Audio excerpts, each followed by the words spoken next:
Hello and welcome to the Zach Thinks Your podcast. Today I want to bring Alyssa on. We had a disagreement this morning, but more of just I think an important discussion that felt like a good example of like us doing the work. And I wanted to share it with you guys. I thought it was just a good opportunity to share. So I'll kind of kick it off and I might either ask you questions or like have you jump in where you see fit.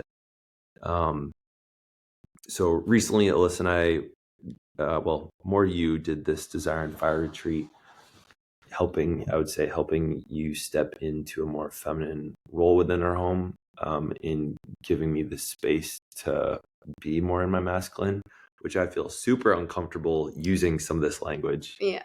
So feminine, not as like gentle, not as like a different feminine than what we have been trained to think of. A feminine that is in her true nature, her true power, her true flow. Which is not being like purely submissive. No. Which is, I think, 100% not. which is what I think like a lot of people see that as today from the manosphere toxic masculine podcasters. Yeah. We're not talking about this like feminine woman. I need a feminine woman. We're talking about like just your true self, true nature, true power, and owning it and owning your emotions. Yeah.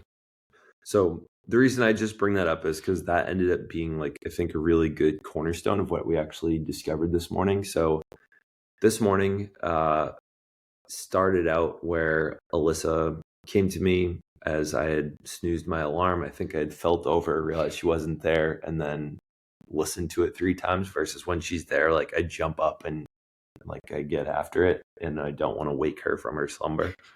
Meaning you roll over, you sit up half asleep, trudge to the bathroom, and sit on the toilet for like 10 minutes. It gets me up a lot quicker than I did this morning though.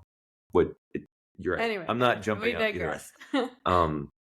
So what I did wake up to was probably 15 minutes after that. You came to me, sat next to the bed and just said like, hey, like, I think we should drop her off at 9:00 this morning instead of 8:00. So we currently are paying for childcare for leaving her at 8:00.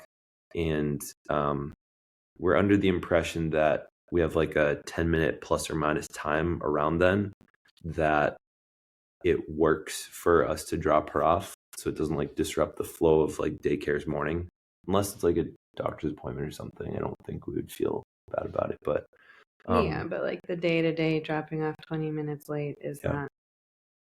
Yeah. So either way, so we were like, okay, we really have to rush the morning if we want to get her out at 8:00, or like we can just wait till the sort of what used to be the typical 9:00. And when I heard that, I just kind of felt it like it was her telling me. So it was just like, Zach, this is what's happening.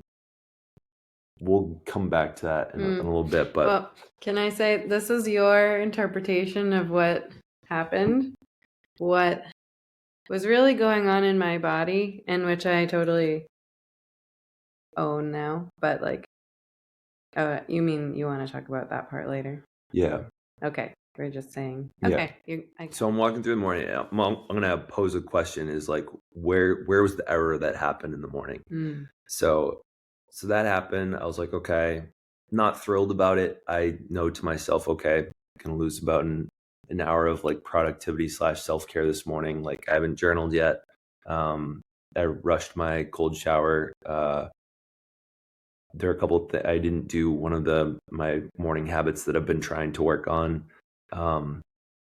And so a couple minutes later, I was like, okay, she said she's going to go take care of the goats. That's like a maybe 10, 15 minute chore. You're also going to record your video. I'm super proud of her getting on the court and like doing that. So I'm fully in wanting to make that happen. I'm like, okay, probably won't see her for 15, 20 minutes.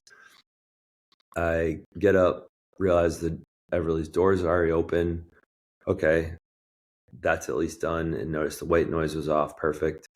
I forget what I went to the bathroom. I did something next, and then I just sat next to her and like peacefully woke her up. usually just listen to videos on my phone. So there's some noise aspect that's not egregious. And I just kind of rub her back. Woke her up. Hadn't usually we're like, okay, time to get dressed, time to have breakfast. And she asked for milk. I was like, okay, I'll get you milk. And I kind of bartered, like, well, let's get you dressed and we'll get you milk. And then I ended up going downstairs, and up here is we have like a balcony sort of, and I just bartered with her from I was standing down here saying, okay, I'll bring you milk. We got to get dressed. No. So as I was bartering with her, Alyssa comes back in from taking out the goats. And she kind of joins in this bartering conversation, and Alyssa just goes upstairs and starts like getting her ready rather than join the bartering conversation. Fair enough. Appropriate action to take. At that point, and Alyssa, you had already done the lunches this morning, which I was like, I was sick. I don't have to do it. We somewhat agreed that that's mine, and you take it over pretty much just whenever you want to or you feel you need to.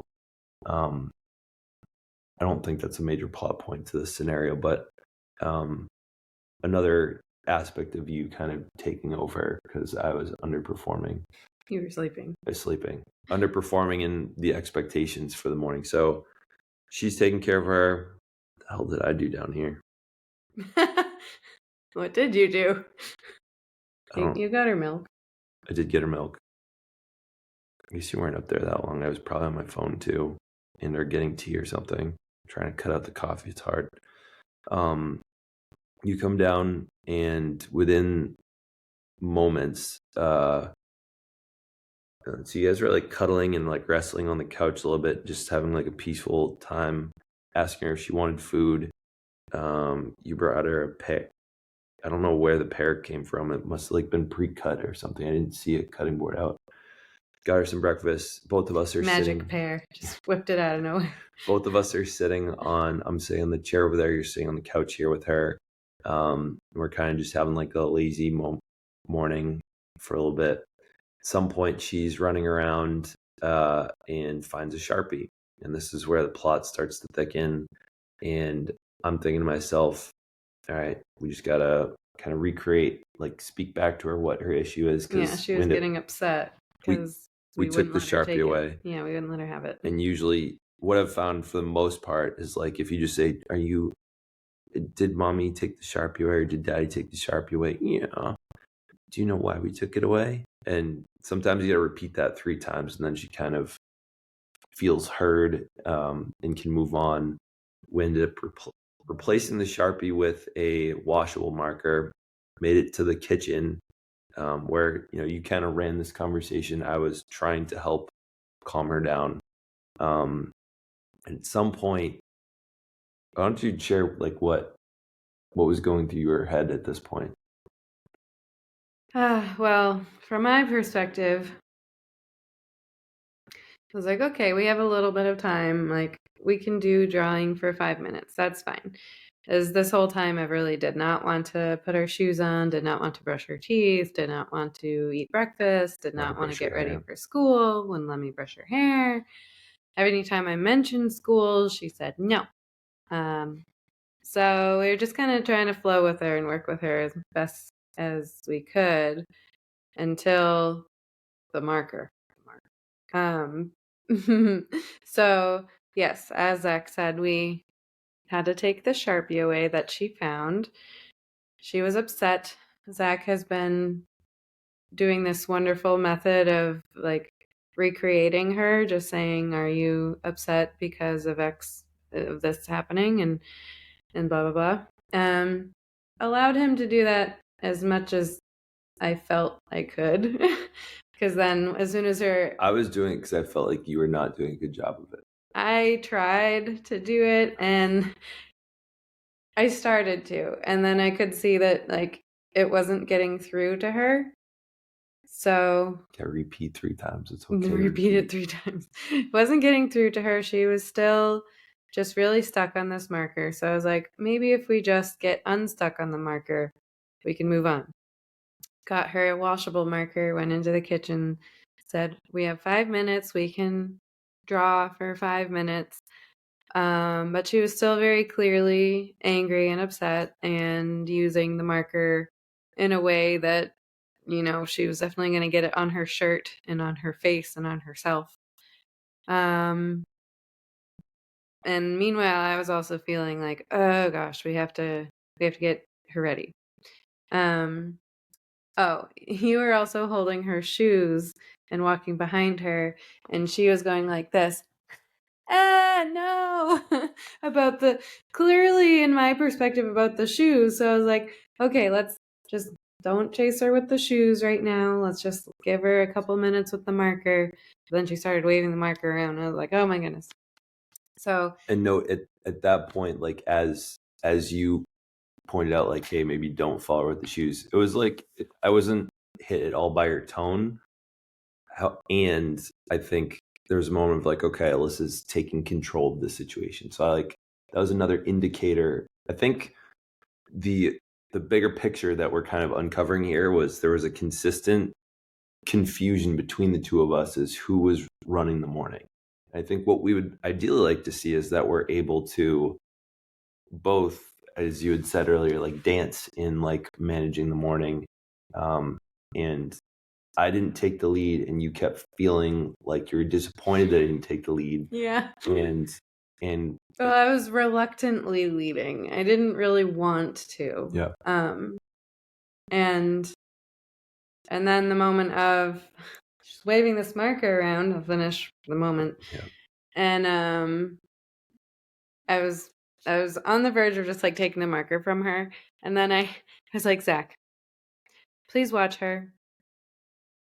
Or I don't think I said please. I said, can you watch her? Yeah. Walked away to get her hairbrush, which I didn't say to him, and came back, started brushing her hair. And meanwhile, he was still talking with her about her feelings. And meanwhile, I was like, we got to get ready for school. And she was peacefully drawing, yeah. Yeah, and then when I started brushing her hair, she was like, no, and started like holding the marker and putting it on her shirt, basically.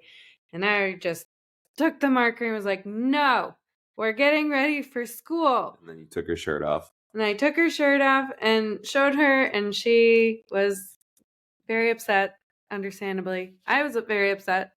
And then I started calming her down while you went to go get I went to go get a new shirt for her. Zach was doing her let's talk about our feelings thing. And I put on her new shirt, and you started saying something like, it was a response to you. You said, I think you said at this point, you're like, I need you to back off, or like step away, maybe step off. I forget exactly what I said. And then I was like, well, I think you should actually. I said, I think, I don't remember exactly how I said it, but I basically told him to go away, not for her sake, but for my sake. Yep. Which I was really glad that you differentiated that. Yeah. And that's when you were like, I think you need to go away. Yeah. And probably for her sake is what you were thinking. Yeah. And then we stopped interacting until she was at school. Well, like, I did in fact step away as you were going out the door. You collected yourself and did the emotional labor of like still giving me the satisfaction of her saying goodbye to me and saying I love you, Daddy, which. Yeah, I was able to put things aside and work with Everly on her emotions without you also working on the emotions. So from there, here's the pause. Where did this morning go awry? And I want you to take maybe 15 seconds here to think, where did the problem actually start? And we actually went back and forth a couple times on like where the issue was. And I think we finally figured it out and like found like almost like the deeper seated issue underneath. So maybe if this is on YouTube or whatever, send a comment. Where was the issue? My first thought was that it was the moment of moving into the kitchen with the marker. And then I was like, wait a second. No, because it was really an issue of like the question of when I felt like I handed off the morning to her, because I think a lot of times we're not, unless it's a Saturday or Sunday, I think we're not necessarily dancing together and helping her get ready somewhat simultaneously. And it's more of, okay, who's running the situation here? Who's getting her ready? And like we might say, okay, I'll get her shoes and her jacket, and you might say, okay, I'll get her bag ready, I'll get her lunch ready, and so like we might delegate to each other, or we'll delegate to ourselves and point out, I'm about to go do this thing for the situation.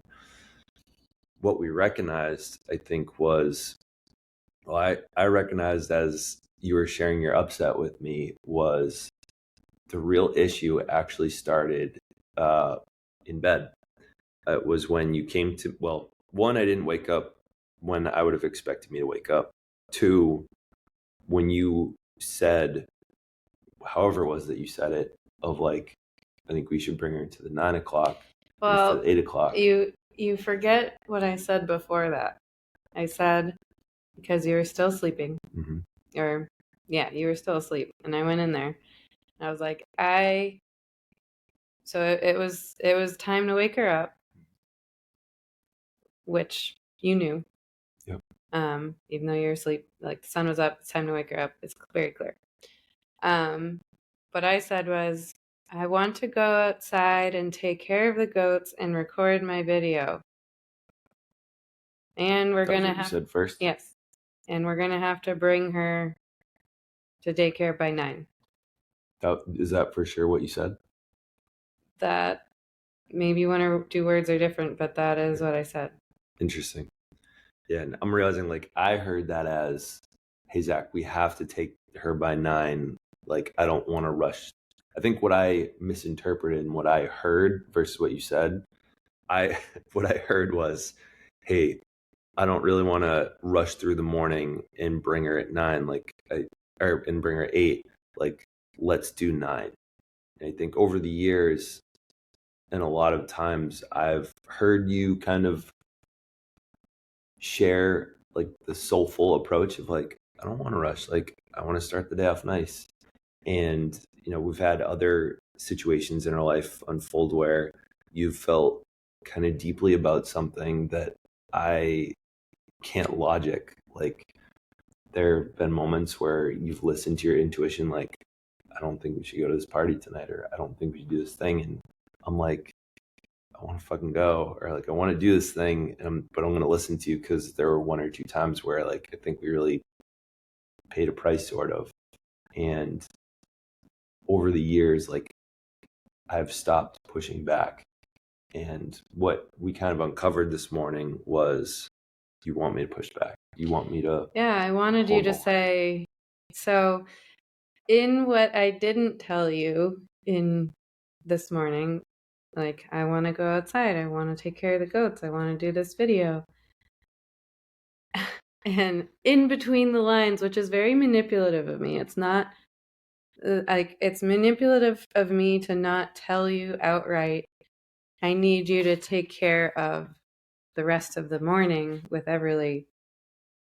If I want to go do those things, then you have to take care of Everly right now. Right now. You're still sleeping, and you're right. You need to take care of her right now. Yeah. Not in 5 minutes, not in 10 minutes, right now. And also, like, that's not a fun thing for you to need to say. Right. But yeah, what I really wanted you to say after I said I want to take care of the goats, I want to go outside, is, okay, I got this. I'll take care of the rest of the morning. But more importantly, like, you wanted me to also push back. Like, no, actually, I don't want to lose an hour this morning. Yeah, I said, okay, yeah. I said, and we're going to have to bring her at 9 so that we don't rush. Meaning, if you don't get up right now and I go do the things that I want to do, I'm going to have to rush to get her out of bed. Yeah. Either I have to get her out of bed right now, and get her ready, or I can go do my morning the way I want to do my morning. So it was like an either or for me. And for me, I was thinking to myself, oh, fuck, like, I'm happy to rush. Like, I'll do it. Like, I'll get up and get but what I thought I heard was, like, you were really committed to having a non-rushing morning in general, not just for you. which I had no issue with that, and I wanted to meet your kind of request of not rushing versus just giving. It's not like really what you wanted that time, and you didn't care how the rest of the morning went for us. Yeah. Which I wish I had put those two together. Retrospect, obviously, us having this whole conversation has opened up a lot. So yeah, but the really important piece of this here is that I wanted you to tell me with certainty, no, I want that hour, and I will take care of everything. I've got this. And so one of the things we also discussed this morning about how do I communicate this in the future? Because there's a lot of moments where I want to say something to you, and I go back to these moments where you've pushed back really hard and you're like, to hell with that choice, Zach. And there's probably a difference between when I'm coming from ego versus when I'm coming from like I don't know, maybe like a deeper sense of like confidence.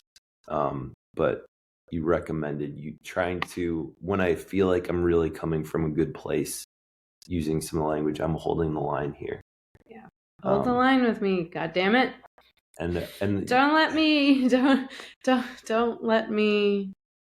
And so speaking to some of I think the underlying issue in mental load is like the symptom of it seems to be that, I mean, this is like a great micro example that like puts a giant microscope on the macro issue, which is that I think a lot of men probably want to be running the show on some level. They want to be showing leadership.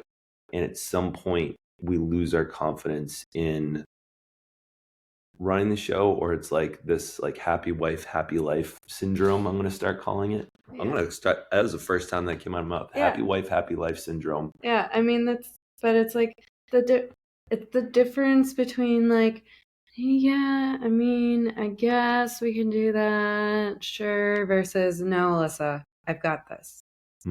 Like, there's a huge difference in the energy with that. Like, sure, I will trust you if you say, no, Alyssa, I want my hour. I've got this.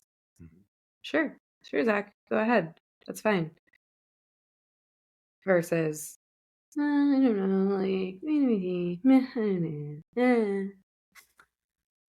like not even words, just like, that's all I felt, was just this like, like, fuck that. I'm not going to trust you with the rest of the morning if you're acting like that. Yeah. Like, she's not getting to school on time with you acting like that. Yeah, and similar, like once we kind of set the tone that way, is even when you came in while I was bartering with her for, milk and getting changed. Because you already set the tone up, man. The tone had already been set. And so like, even though there were multiple moments where I probably could have like taken over, like the tone had been set, and we recognized an underlying assumption that the moment that she came to me and I was under the impression she was telling me how the morning was going, is that she was running the morning.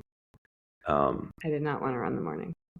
And we did, I think together, like looking from, the viewer's perspective, we both did a bad job of that. Yeah. And I take full responsibility of being more manipulative and not saying outright, I want to go do these things. If Everly is going to get to school on time, you got to get up now. Yeah. And like furthermore, like I take accountability for not speaking out loud. Like, wait, are you saying that you want to do 9, or you just want to have some space for doing your recording and being with the goats in your happy place out back? I just want a happy place. So furthermore, just as a recap here, I know we're 24 minutes and I don't want to take much more time here, is I think when you guys can look back on a situation and look at, we feel 100 times better than we did this morning, because we took some time. I think we took 30 minutes this morning to talk about it, which I know not everyone has the privilege to do, but like on a morning commute, I think like if I had been driving into like a work and like, I would have called, yeah, that would have been a good call. Talked, yeah. And I think that having those conversations can be really tough. 2 questions I thought you did a really good job of helping me discover was, one, when you were saying like, I want you to push back. And I was like, I don't fucking want to push back. As you asked, like, what are you afraid of? And that was when we came to the conclusion of like using some shared, like almost like safe word type language almost of like, I want you to hold the line, like use that as the, hey, I'm stepping into like this. I'm holding the line, energy. Alyssa. Yeah. I don't know if it's going to come out quite like that, but we'll see. And I think the other part was you came back from dropping her off, and I think you'd said like, I'm feeling and I'm thinking and blah, blah, blah, and blah, blah. And I just asked like, do you want to talk about it? And yeah, instead of okay, that was actually a really important moment for me because I just wanted to come in and be angry and be frustrated and say, we need to talk and force the conversation. Instead, I came in and just told him how I was feeling. Like, I'm feeling angry and frustrated and confused. I don't know what just happened. I don't understand what just happened. Yep. And I don't think either of us recognized up front that it was the tone that was set when you found me in bed versus like it would be really easy to look at the moment where she was starting to draw on herself and you took her shirt off and I was way too late. Yeah, like and I think like if you were to hold the line with me then, like it was way too late, I would have. Yeah. And I think furthermore, like if we hadn't talked about this, we would have thought that was the issue. Because that's the easy thing to look at. That is. It's the obvious inflammation point versus the slow, simmery, bubbliness was starting from the very beginning. Yeah. So, hope taking a look at this minor issue that is representative of, I think, consistently bigger issues was helpful. Let us know what else we can answer. I'm really excited that Alyssa is going to be joining me for more of these. Yeah, I think there might be one or two good clips we get out of this piece too. Thank you for listening, and we'll look forward to delivering you some more stuff. Let us know what you want. Bye.